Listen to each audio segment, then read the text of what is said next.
এই অধিকারগুলি আমরা ভোগ করব এবং রাষ্ট্র আমাদেরকে এই অধিকারগুলি চর্চা করার জন্য বা পাওয়ার জন্য যত প্রকার প্রক্রিয়া সেই বাস্তবায়নটা রাষ্ট্র। আর এই যেহেতু মৌলিক অধিকারের সাথে সার্বজনীন মানবাধিকার ঘোষণা, যেটা 48 সালে জাতিসংঘে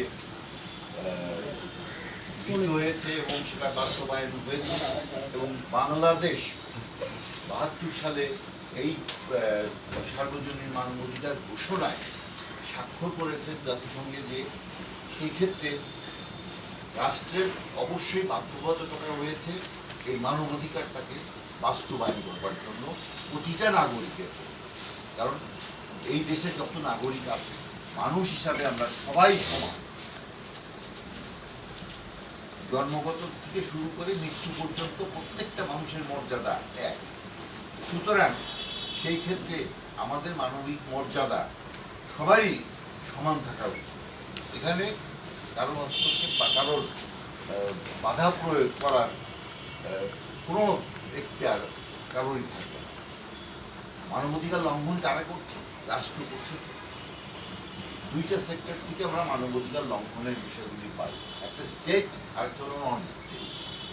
স্টেট যেটা রাষ্ট্র সরাসরি করছে, আর একটা হলো রাষ্ট্রের পৃষ্ঠপোষকতায় কিছু ব্যক্তিবর্গ বা কিছু প্রতিষ্ঠান বা এই ধরনের, যেমন ধরেন যে রুলিং পার্টি, তারা মানবাধিকার লঙ্ঘনগুলি করছে আমাদের নাগরিকদের উপর, নাগরিকদের।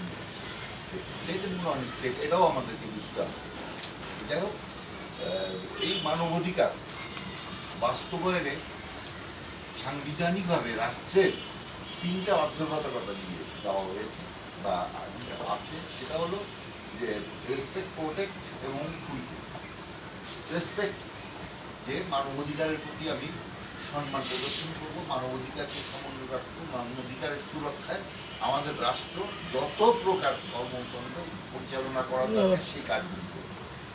অর্থাৎ মানবাধিকার লঙ্ঘন হতে দেবে না। আর প্রোটেক্ট, কেউ যদি মানবাধিকার লঙ্ঘন করে সেই ক্ষেত্রে রাষ্ট্র বাধা প্রয়োগ করবে, লঙ্ঘন হতে দেবে না, কারোর দ্বারা হোক সেটা না। আর ফুলফিল তো যে আমাদের মৌলিক নীতিগুলির মধ্যে আছে, খাদ্য, বস্ত্র, অন্ন, স্বাস্থ্য, চিকিৎসা, শিক্ষা, এগুলিকে ফুলফিল করা। এই 3টা বাধ্যবাধকতাই হলো মূল জায়গাটা, মূল মানবাধিকারের